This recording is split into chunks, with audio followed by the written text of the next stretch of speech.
estamos a punto de difundir esta entrevista. Repito, le agradecemos la entrevista al señor Romero Pauletti, que no ha ofrecido muchas entrevistas a lo largo de sus funciones, pero aquí está lo que hemos podido conversar con él.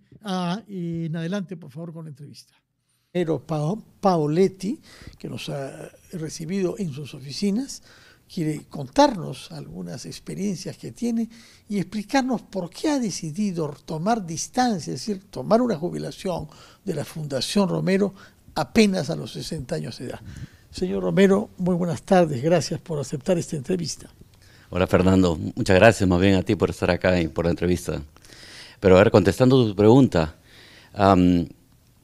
es un rasgo cultural, diría yo, de nuestra familia, del Grupo Romero, de darle la responsabilidad a las nuevas generaciones mientras todavía son jóvenes.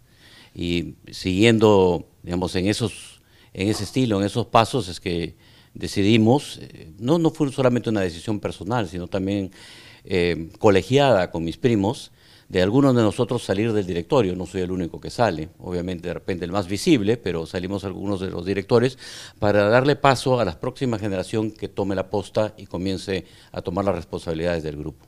Será un sobrino suyo, joven. Así es, Manuel Romero, joven, tiene 34, 35 años, que es más o menos la edad que yo tenía cuando tomé el mismo puesto. De acuerdo.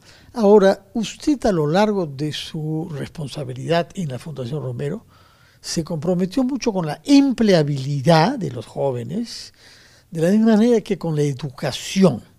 Díganos qué logros cree que ha tenido usted en estos dos campos. Muchas gracias por la pregunta.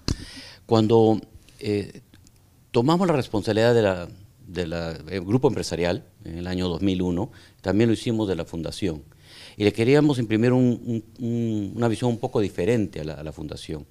En realidad, el propósito y el objetivo principal era darle oportunidades a los jóvenes y a los adultos también, como un reflejo de las oportunidades que sentíamos que nuestro bisabuelo había tenido al venir al Perú.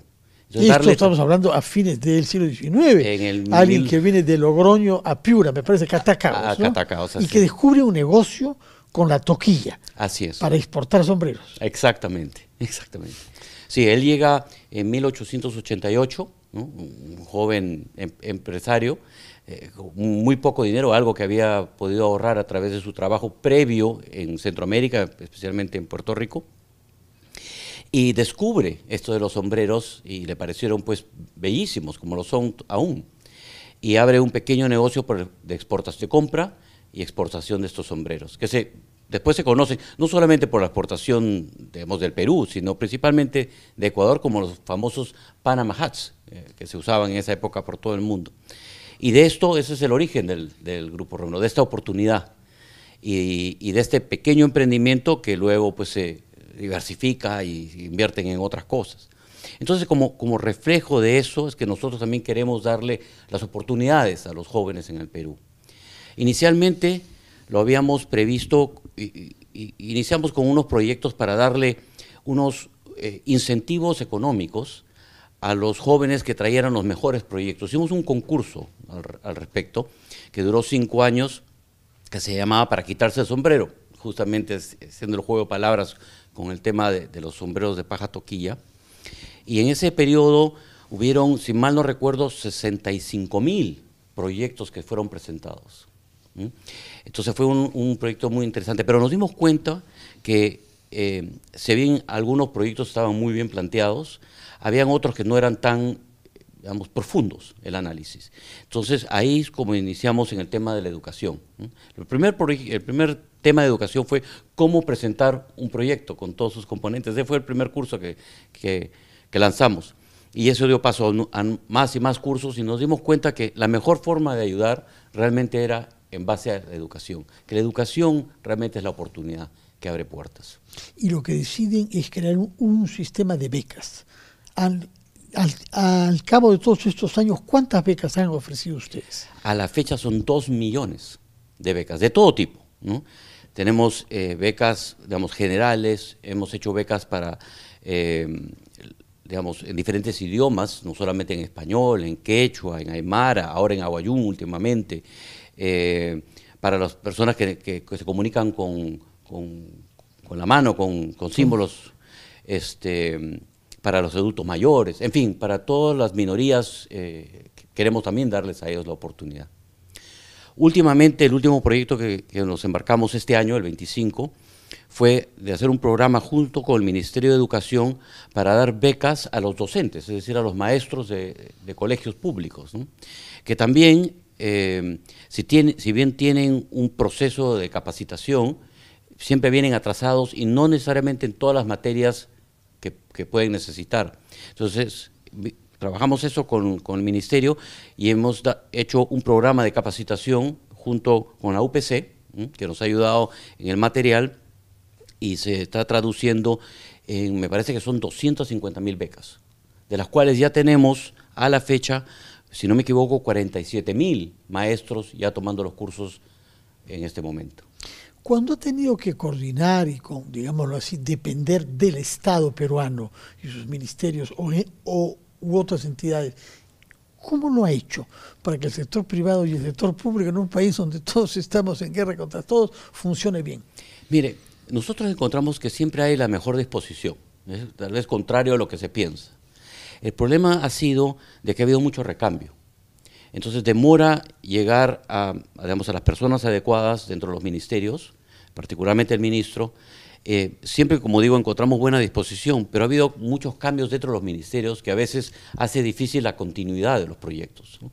Cambia el ministro o algún viceministro, hay que comenzar de nuevo a conversar, a explicarles, ¿no? Inicialmente había un poco de barrera porque había la impresión, me parece a mí, de parte del Estado, de que nosotros en la empresa privada queríamos beneficiarnos de algo.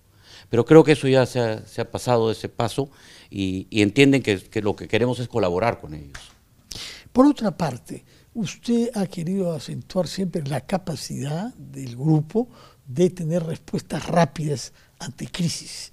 Y eso lo han puesto en evidencia cuando la pandemia del año 20. Explíquenos de dónde viene esta idea y qué es lo que han podido hacer específicamente ustedes como grupo. Fue una cosa, digamos, que afectó pues, a todo el Perú y a todo el mundo y tuvo un efecto muy, muy duro, ¿no?, para las familias del Perú.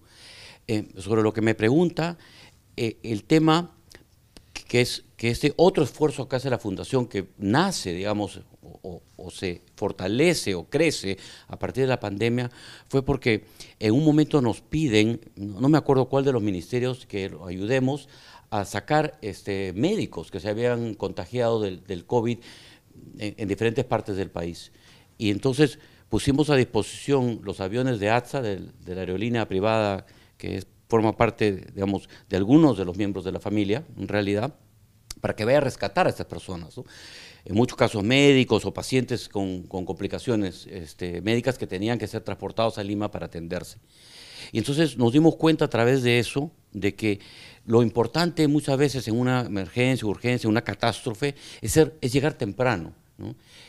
También, si recuerdas, el terremoto de Pisco también, donde participamos, ayudando. El año 7, ¿no? Sí, y llegamos, y por más de que el Estado quería ayudar, no tenía la logística para hacerlo, no se había preparado muy bien para hacerlo. Entonces, y lo primero que se necesitaba era agua, y lo primero que se necesitaba era comida que se podía, digamos, ingerir de inmediato, sin tener que cocinarla. Entonces, nosotros de esas crisis, digamos, conocimos mucho, aprendimos mucho. Y a partir de ello hemos creado todo un equipo y toda una metodología, como le llaman en inglés, el first response, es ser los primeros en llegar, o de los primeros en llegar. Y felizmente tenemos una muy buena relación con la FAP, con las Fuerzas Armadas en general, que nos permiten, vamos de manera conjunta, llegar a estos sitios alejados con este equipo de gente, con estos alimentos que ya tenemos preparados para cuando se necesiten, digamos, trasladar rápidamente. Menciona usted alimentos, y eso me hace pensar en Alicorp, naturalmente, y el trabajo que han hecho ustedes de respaldo a las ollas comunes. Y quisiera que me explique la filosofía que está contenida en esa frase, ollas que desarrollan. Ok, bueno, gracias por la pregunta también. En el caso de Alicorp, como su rubro, como bien dices, alimentos, lo que queríamos hacer es ayudar a algo muy cercano pues, a la materia de la empresa. Y ya habíamos visto que naturalmente el tema de las ollas comunes estaba creciendo mucho digamos, desde antes de la pandemia, por supuesto, pero con mayor razón después, ¿no? Las comunidades que se asociaban para ayudarse mutuamente en estos momentos difíciles. Y es que así nace la idea de decir, ¿por qué nosotros también no le ayudamos a esas personas? Pero no solamente con los alimentos, con los productos, que también se hacía eso, pero con los conocimientos de cómo administrarlos mejor, de cómo administrarse como institución, de cómo manejar mejor la logística para que los perecederos no se malogren, por ejemplo, entre otras cosas. Y es así que llegamos, me parece, a una asociatividad de como 200 ollas comunes en su pico, para ayudarlas y darles pues los mecanismos para que sean sustentables en el tiempo. De acuerdo, cuando usted asumió responsabilidades empresariales, la tarea que se propuso, según he podido leer, es expansión, diversificación y consolidación. ¿Qué es lo que se ha conseguido en estos 3 rubros? Oh, caramba, 3 palabrotas grandotas, sí, ¿no? Palabrotas, pero usted las escogió, perdón. A ver, se lo comento de esta manera. Cuando mis primos y yo asumimos, o con esta generación asumió el liderazgo del grupo empresarial, el Grupo Romero era una serie de muchísimas empresas pequeñas, medianas y algunas grandes, en diferentes rubros digamos, y sectores digamos, de los mercados, en el Perú principalmente.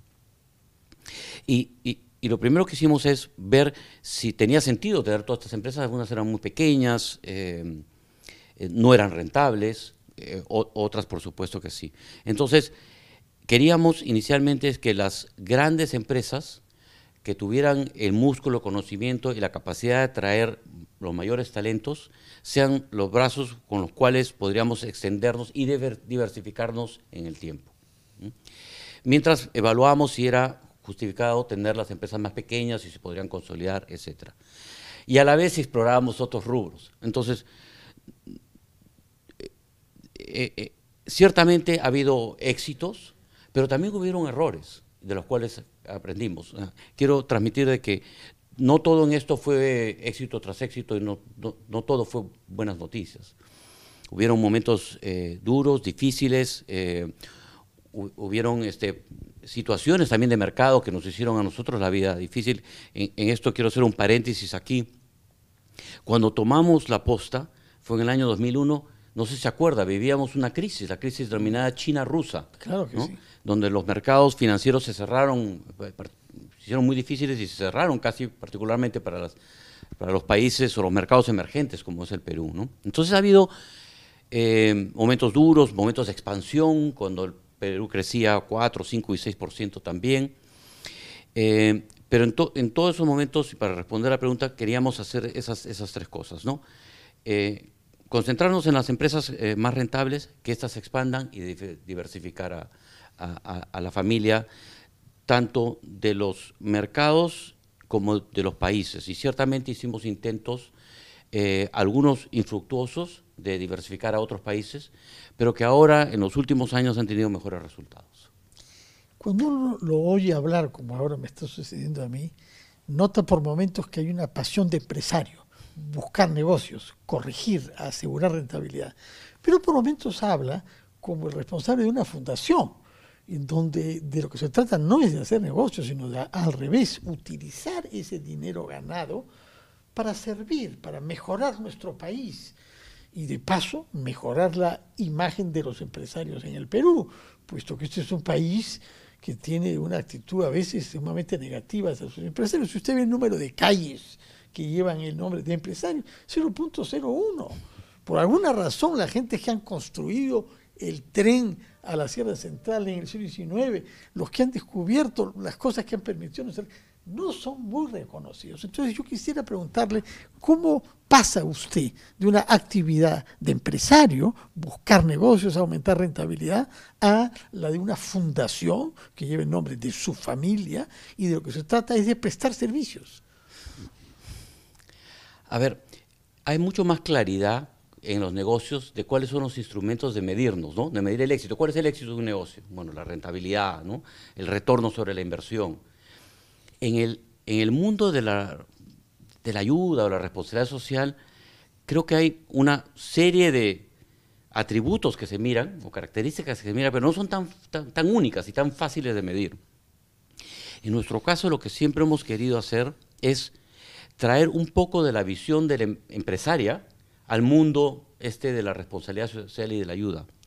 Lo que buscamos hacer es no dar solo un cheque, un dinero, ¿no?, a la usanza de décadas pasadas.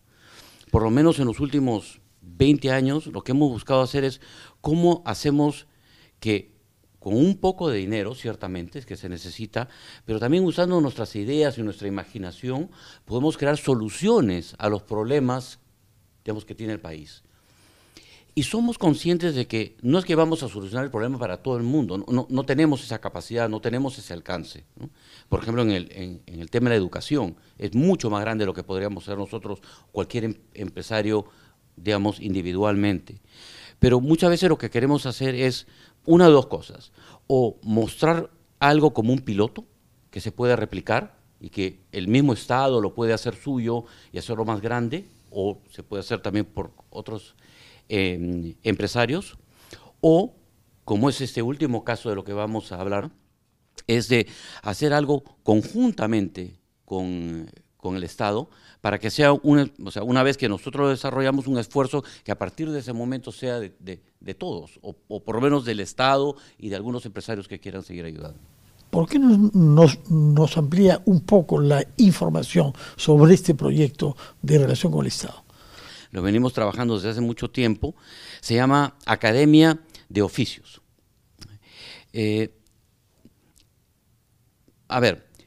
Nosotros como la Fundación habíamos estado, intentando a través de las becas, con algún nivel de éxito, de capacitar a diferentes grupos de personas a nivel nacional, como hemos charlado hace un momento. Pero siempre veíamos de que había un grupo muy importante de personas que no sabíamos cómo llegar a ellos, ¿no? Me refiero a los denominados ninis, que tanto se ha hablado, ¿no? Jóvenes que ni estudian ni trabajan. Exactamente. Ni, ¿no? Y que son, lamentablemente en el Perú, las fuentes nos dicen 1,5 millones de personas en esa situación. Y cada año salen de los colegios públicos aproximadamente 400.000 personas, jóvenes, 400.000 jóvenes, que en muchos casos, 8 de cada 10 o 9 de cada 10, si uno habla de ciudades o de rural, no van a poder seguir sus estudios, o sea, no van a poder seguir estudios académicos universitarios o mayores a los de la secundaria, y van a tener mucha dificultad de encontrar un empleo. Y la razón por la que tienen esa dificultad de encontrar un empleo no es por falta de talento ni falta de esfuerzo, sino porque no tienen las capacidades necesarias, digamos, que las empresas están buscando, ¿no? Tienen las ganas, se esfuerzan, pero no han sido entrenados, no han tenido esa capacitación para ser almacenero, bodeguero, asistente contable, albañil, muchos oficios. Hay ese puente falta. Y la dificultad para nosotros era que si bien sabíamos que había esa necesidad, no teníamos los mecanismos y los procesos de cómo llegamos con la información. Y aquí lo importante, y habíamos intentado muchas formas, ¿no? Por ejemplo, intentamos muchas veces de poner pues un salón de cómputo en los colegios, ¿no? Y que tenga pues Starlink o una conexión de algún tipo al internet, que tenga un laboratorio de laptops, capacitar a un profesor para que le pueda transmitir los conocimientos a los estudiantes, ver cómo de 1000 formas le podíamos llegar con la información. Muy difícil y además muy poco replicable, porque hay, no sé, decenas de colegios, no decenas, miles de colegios en el Perú, y difícilmente íbamos a poder llegar con ese esquema a una gran parte de ellos, especialmente en las personas más alejadas del país. Pero nos dimos cuenta que ahora ya el teléfono celular, y específicamente el smartphone, el teléfono inteligente, ya se ha propagado tremendamente, el 90 y pico, no sé la cifra exacta, creo que 95% o algo así de las familias. 40 millones de celulares para 34 millones de habitantes. Así es. O sea que hay muchas familias que tienen más de uno, sí. Pero digamos, la penetración es muy alta en las familias. Pero los datos cuestan, ¿no? O sea, hay un costo de conectarse y bajar toda esta información. Entonces, usando la tecnología, hemos estado conversando con las empresas de telecomunicaciones, ya tenemos un acuerdo con Entel, que les agradezco muchísimo a los señores de Entel. Estamos negociando con otra compañía de las telecomunicaciones importante en el país para también llegar al mismo acuerdo, es de que a sus usuarios, a sus clientes, no les cobren los datos, con la información, la conexión, cuando entran a esta página web para el tema de los estudios. Entonces, nosotros ya produjimos los cursos gratis, con la ayuda de la UPC, también, a la cual agradezco mucho, porque siempre es nuestro socio académico, con la ayuda de las empresas de telecomunicaciones, llegar con el material y con la conexión gratis, para que sea absolutamente gratis, y llegar con esta información a todos estos ninis actuales y futuros, para no tener un país de ninis, sino un país de sisis, de sí estudio, y sí trabajo, y sí salgo adelante. La Academia de los Oficios será entonces el último gran impulso que usted habrá dado al cabo de 25 años de responsabilidades. Pero algo que se va a recordar mucho es la invención del yape, el uso del yape, porque a su vez creo que hemos pasado de los 20 millones, ¿no? ¿Cómo se concibió eso? ¿En qué momento creyó usted que el yape era viable? ¿En qué momento fue pesimista? Porque realmente, si comparamos con otros países, el porcentaje de gente que está recurriendo a este sistema digital y bancarizado para pagar es excepcional. Sí, yape ha sido una cosa extraordinaria. Entiendo que tiene más de 16 millones de usuarios en este momento. A ver, con la competencia, cuando estaba en el Banco Crédito, que ahora lidera mi primo Luis Enrique, nos dimos cuenta hace muchísimos años, no recuerdo exactamente cuándo fue, de que teníamos que avanzar muy rápido en materia tecnológica, porque si no podríamos sucumbir a la competencia. ¿Se acuerda cuando vino inicialmente el Banco Santander y otros más, el BBV que también, y otros, que venían pues con una tecnología en ese entonces más avanzada de la que teníamos en el mercado peruano? Entonces sabíamos que teníamos que apurarnos, ¿no? y poner todo el esfuerzo para estar a la altura de esa competencia que se venía y ya estaba en el país. Entonces se exploraron muchas cosas en ese momento, muchos esfuerzos de cómo automatizar, mejorar el servicio. Algunos temas eran simples procesos en las agencias. Recordará que en esa época el problema eran las tremendas colas que se hacían en las agencias, que ahora ya no es el caso. Y también cómo automatizar, con más cajeros, más cosas electrónicas. Y bueno, en ese momento es que se hicieron una serie de esfuerzos y Yape fue uno muy importante. Ya había en otros países algo parecido, ¿no? En algunos países era solamente transaccional, en otros tenían, digamos, más servicios detrás de ese tipo de producto. Y bueno, creo que poco a poco se le ha ido aumentando la usabilidad, la transaccionabilidad al Yape para que sea un arma poderosa. Pero creo que lo más importante de Yape para mí es que ha podido bancarizar de alguna manera a todo ese gran porcentaje de peruanos que no estaba bancarizado. Creo que antes de Yape, por mucho tiempo, el nivel de bancarización en el Perú rondeaba el 30%, que era muy bajo, ¿no? Considerando que Chile, por ejemplo, está cercano al 100%. Otros países están por 50 o 60, pero el Perú era muy bajo, muy informal, muy de transacciones monetarias en papel billete, en monedas. Y creo que ese ha sido también la razón del éxito de Yape, es decir, que ha podido suplantar el dinero en papel, me refiero, ¿no? Con una versión de transaccionalidad mucho más cómoda y mucho más segura también. Claro. Si usted piensa en los últimos 25 años, ¿cuál de los logros que ha tenido usted le da ahora y piensa que le dará más adelante más satisfacción? Y de la misma manera, ¿cuál de las decisiones tomadas en ese lapso es la que le produce más malestar o hubiera podido rehacer las cosas para no cometer algo? Ok, buena pregunta y muy difícil. Creo que las decisiones o los cambios más importantes dentro del grupo, los que han tenido más influencia, no han sido puntuales, como puede uno decir, tal proyecto, tal empresa, o vender o comprar tal empresa.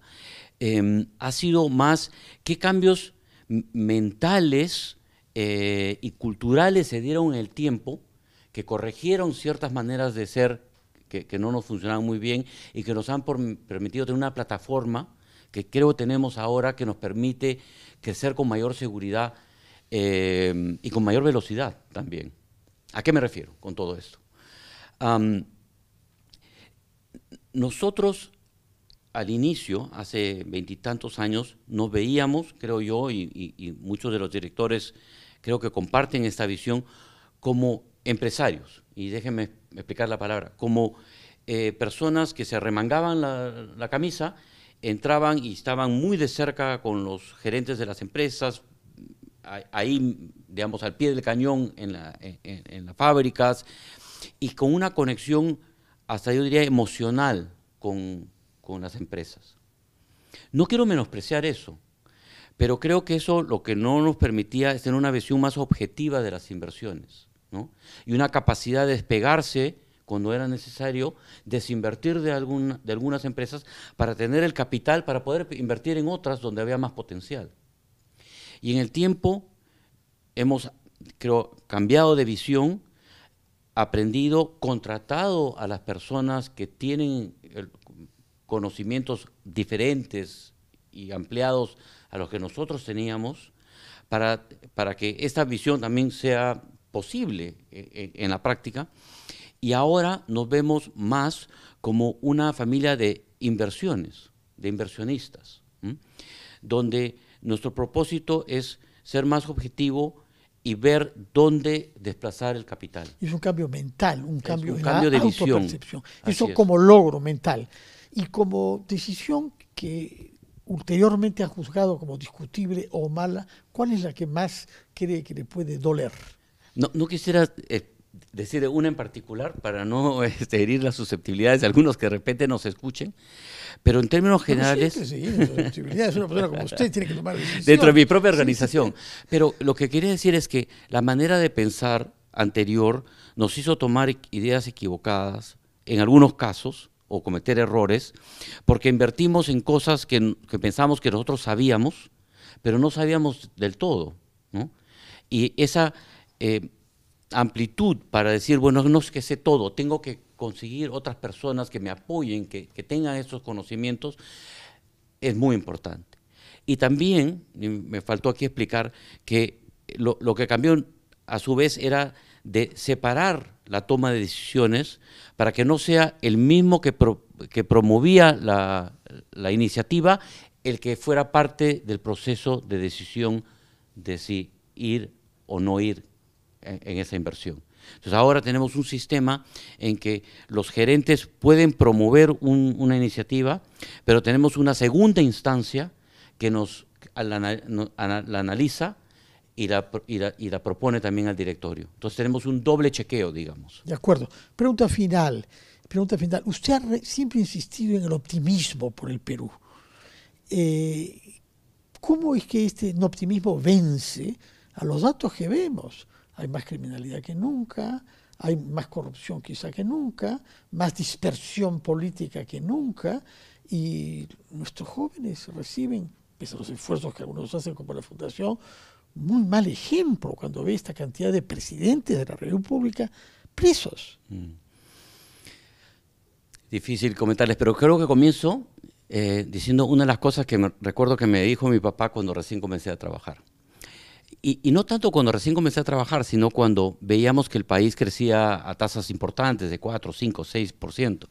Y me dijo, Diony, el Perú nunca está tan bien como parece y nunca está tan mal como parece. Nos vamos a quedar con esa frase que me parece una zafra. Entonces, pero déjeme decir, yo sí soy optimista, seguro. Pero yo sí soy optimista. Dentro de todo creo que hay más cosas positivas que negativas. Veo el vaso lleno, más medio lleno y no medio vacío. Y sí creo que hay, por lo menos, difundida la noción de que se necesitan inversiones para salir adelante. Para crear empleo hay que invertir. Y por lo tanto hay que generar las condiciones para que vengan los inversionistas de toda índole, chicos, medianos, grandes, nacionales, internacionales.